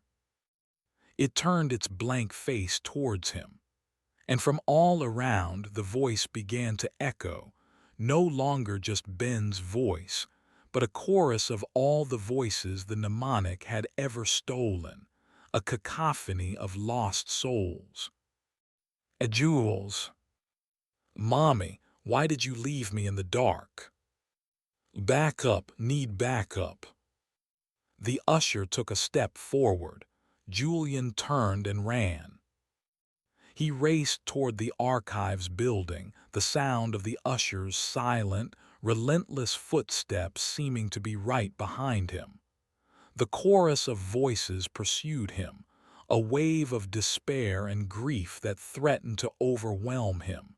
He didn't look back. He just ran. He reached the archives, wrenched the door open and plunged inside, slamming it shut behind him. He navigated the dark hallways to the basement stairs, his breath coming in ragged sobs. He could hear the front door of the building groaning, the sound of the lock dissolving into dust. He scrambled down the stairs into the basement and slid the heavy maintenance grate aside. He dropped into the tunnel below, landing hard on the gravelly floor. He pulled out his own small flashlight and started running, following the path he and Hamasaki had planned. The chorus of voices grew louder as the usher entered the tunnels, the sound amplified by the confined stone walls. It was a disorienting, maddening soundscape. He ran past the junction where Hamasaki was supposed to be hiding. He didn't dare look. He just prayed the detective was there. He heard a loud, metallic clang behind him, followed by the hiss of escaping gas. The smell hit him a second later, acrid and potent. The trap was set. He had 30 seconds. He pushed himself harder, his legs screaming in protest, his lungs on fire. The main junction, their designated safe zone, was just ahead. He could see the larger, open space, 20 feet, 10. He threw himself into the junction, scrambling behind a thick stone support pillar just as a deafening roar ripped through the tunnels. A wave of heat and force slammed into him, throwing him against the wall. The world turned into a storm of fire, noise, and collapsing rock. The chorus of voices was consumed by the explosion, replaced by the sound of the world ending. Then silence. Julian lay on the ground, his ears ringing, his body bruised. Dust and smoke filled the air, so thick he couldn't see his own hand. He coughed, his throat raw. He pushed himself up, his flashlight beam cutting a weak path through the haze. The tunnel he had just come from was gone. It was completely sealed by a mountain of rock and rubble. He looked around the junction. "Hamasaki," he called out, his voice a croak. A weak groan came from the other side of the room. Julian scrambled over, his light finding the detective slumped against the far wall. He was covered in dust, a nasty gash on his forehead, but he was alive. His burnt Zippo lighter lay on the ground beside him. "Did we get it?" Hamasaki rasped. Julian shone his light on the wall of rubble. There was no sound, no movement, just the quiet settling of dust. "I think so," Julian said, a wave of exhausted relief washing over him. "I think we got it." They had done it. They had buried the usher in the dead zone, cutting it off from the world above. They were alive. They were free. But as the dust began to settle, Julian noticed something. A faint gray light was seeping through the cracks in the rubble, and with it a sound. Not the chorus of voices, not the hiss of static. It was the high, insistent, metallic pulse of a ringing phone. Brrrrrr ring. Brrrrrr ring. It was coming from inside the rock fall. They hadn't buried the usher. They had just given it a new phone booth. And now it was calling for help. Or perhaps it was calling for him. A private line from its prison to its jailer. Chapter 11. The Echo in the Walls. The sound was impossible. A ringing telephone buried under 100 tons of rock and earth. It wasn't a physical sound that traveled through the air. It was a psychic pulse that vibrated directly in their skulls. It was intimate and inescapable. Hamasaki groaned and pressed his palms against his temples. Brrrrrr ring. Brrrrrr ring.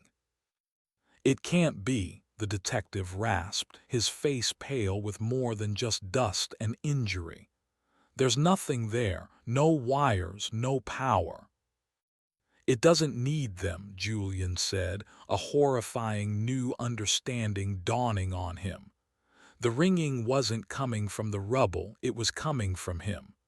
We were wrong. The payphone wasn't the source. It was just a focal point, an antenna. I am. The phantom ringing was a summons meant only for him. He had been so focused on the mnemonic as an external entity, a parasite to be cut away, that he hadn't considered the most terrifying possibility, that a piece of it was inside him. He hadn't just been its lens, he was its host. The mapmaker and the map had become one.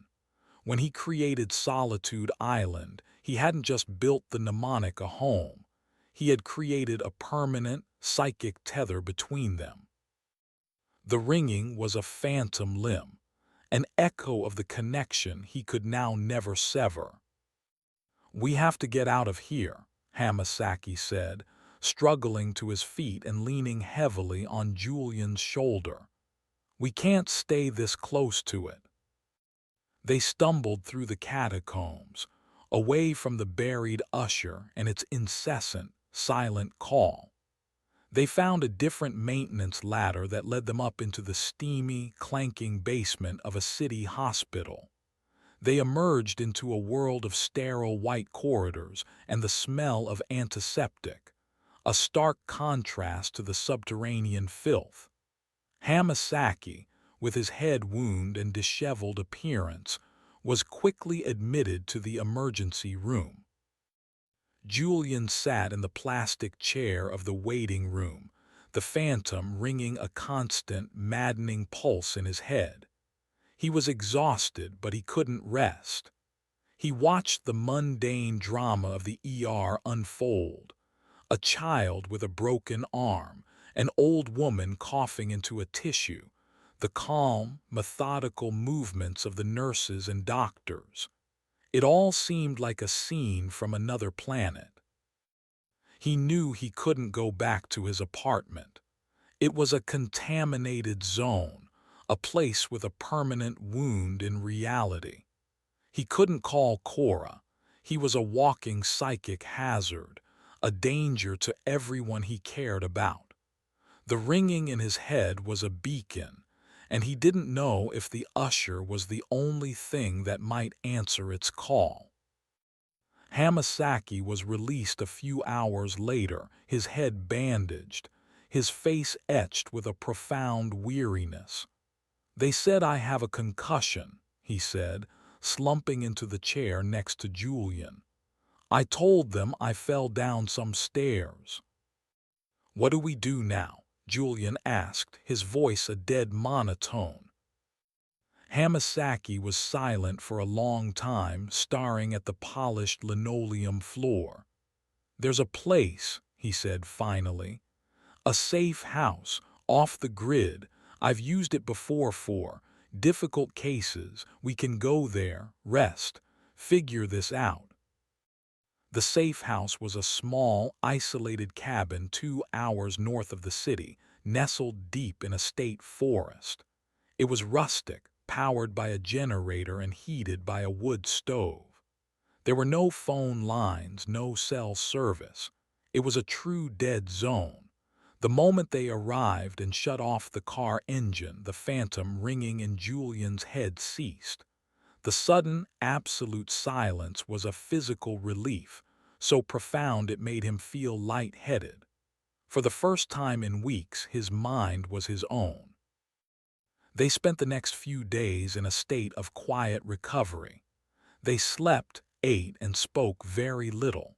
The trauma of their ordeal hung between them, a shared, unspoken weight. Julian found himself watching the trees, the way the wind moved through the branches, the slow crawl of a spider across the window pane. He was re-engaging with a physical world he had nearly lost. It was on the third night that the silence was broken. Julian was woken from a deep sleep by a sound from the main room. He crept out of his small bedroom to find Hamasaki standing by the window, staring out into the pitch-black forest. "What is it?" Julian whispered. "Listen," Hamasaki said. Julian listened. At first he heard nothing but the gentle hum of the wind, then he caught it. A faint, rhythmic sound. Thump, thump, thump. It was the sound of an axe striking wood, slow and methodical. It was coming from deep in the forest. "Someone's cutting wood," Julian said, confused. "At 3 in the morning," Hamasaki replied, his voice tight. "No, that's not it." The sound was regular, unchanging. It had the same cadence, the same unnerving patience as the ringing phone, as the usher's slow, measured steps. Thump, thump, thump. "It found us," Julian breathed. "But how? There are no signals here." "It doesn't need a signal," Hamasaki said, a look of dawning horror on his face. He rushed to the small table where they had left their supplies. He grabbed Julian's portfolio, the atlas of his life which they had salvaged from the apartment. He ripped it open, his hands shaking. He flipped through the maps until he found the one he was looking for, a detailed chart of the state, including the forest they were in. In the center of the forest, near the location of the cabin, was a new mark. A small, perfect X, drawn in an ink that was darker than any Julian owned. It looked fresh, as if the ink was still wet. "It's not following a signal," Hamasaki said, his voice trembling with the weight of the discovery. "It's following the map. Your map. It's learning, it's adapting. It's not just consuming your geography anymore, Julian. It's writing its own." The mnemonic had marked its territory. It had placed them on its own version of the map, and now it was sending something to collect. The thumping sound from the woods was not an echo. It was a new monster, born of the forest, following a new set of instructions. Thump, thump, thump. It was getting closer. The two men stared at each other in the dim light of the cabin, the sounds of the encroaching woods pressing in on them. They had run, they had hidden, they had fought, but they had made a fundamental mistake. They thought they were fighting a monster that lived in a city, tied to a network of wires. They were wrong. They were fighting a cartographer, and now the entire world was its map. Chapter 12. The final payment. The rhythmic thumping from the woods was a death knell. There was nowhere left to run. The mnemonic wasn't just a predator. It was a force of cosmic correction, and Julian was a bug in its system. They were trapped in a cabin that had become the bulls on a map drawn by a malevolent god. "We can't fight that thing," Julian said, his voice hollow. The fear was gone, replaced by a strange, cold resignation. Not with guns, not with fire. "No," Hamasaki agreed.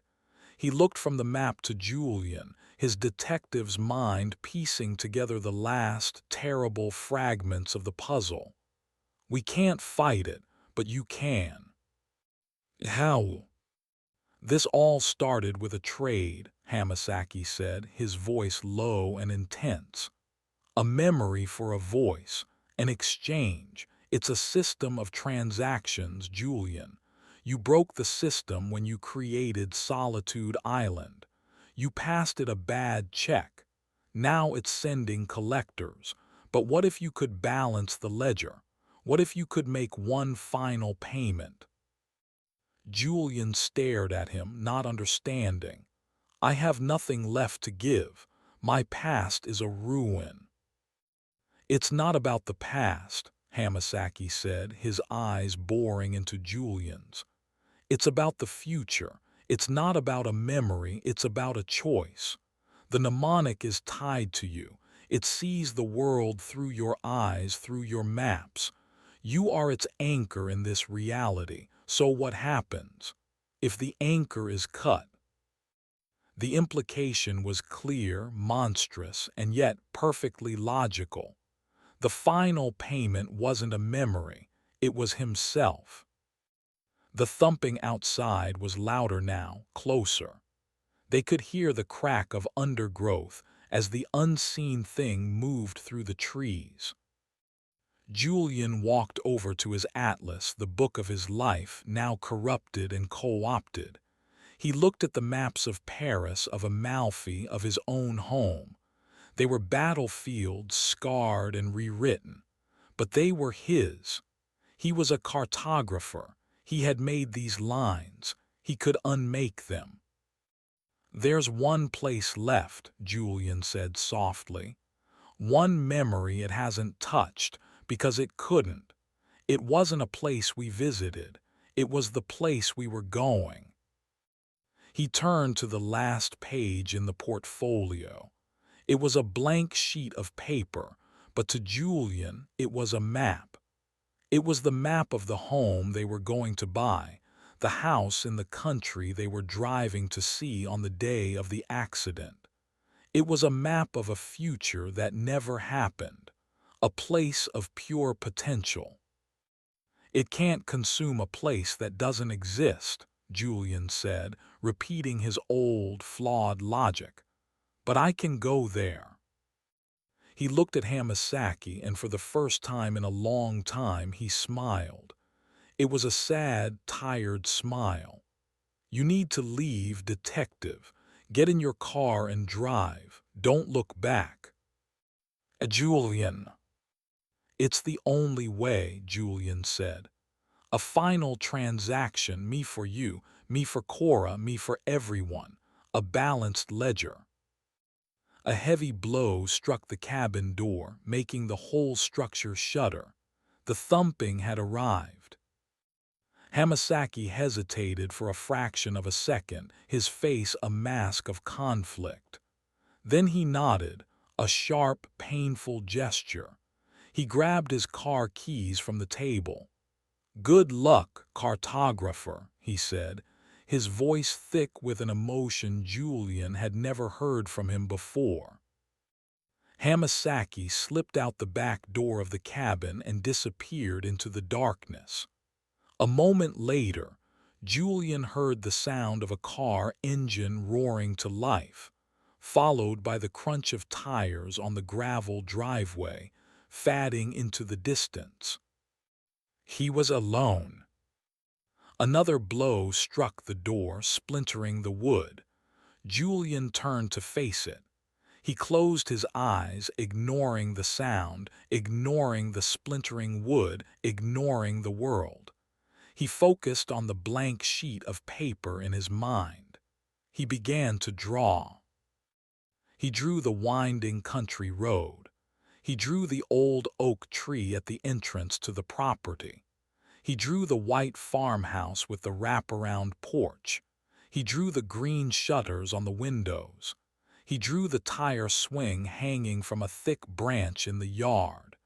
He poured every ounce of his remaining self, every shattered hope and broken dream into this final map. He wasn't just remembering it. He was willing it into existence. The cabin door burst open. The thing that stood there was not a man.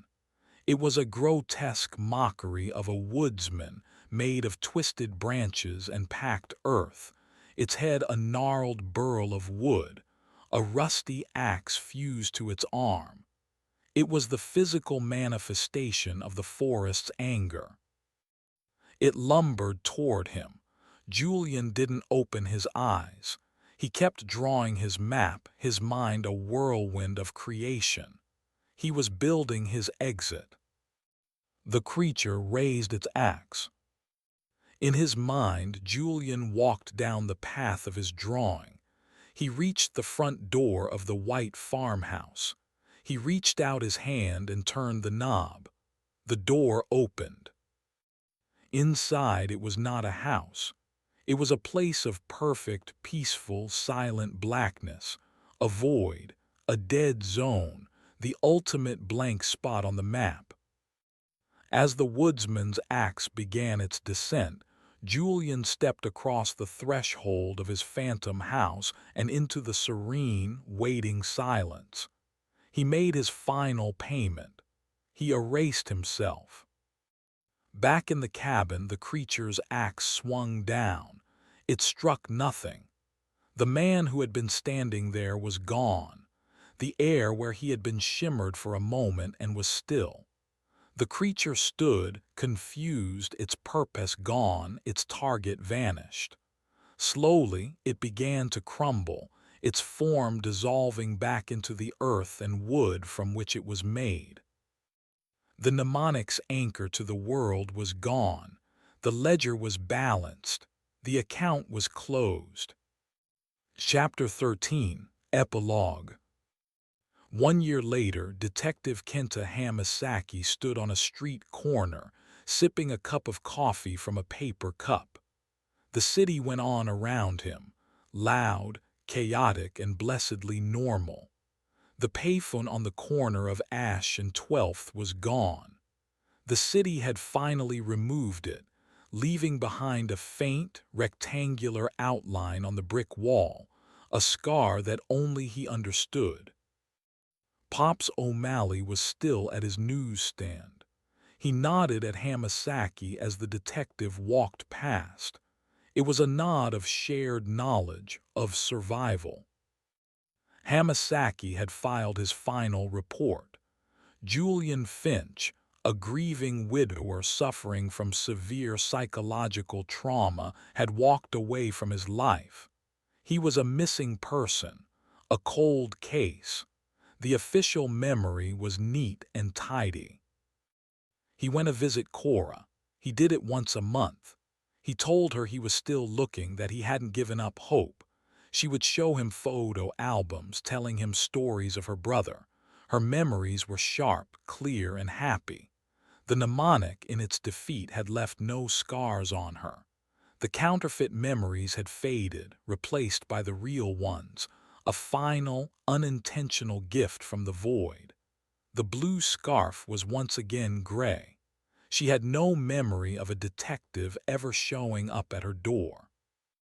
The zero-sum game had returned its stolen property. Sometimes late at night, when Hamasaki was working on other, more mundane cases, he would look at an old city map. He would think of the cartographer who had drawn himself into oblivion. He knew Julian wasn't dead. He was simply off the map. He was in a place of his own creation, a place of perfect, silent peace, a place from which no one could ever call. He was the ghost in a machine he had broken. He was free. The price had been paid in full. The end.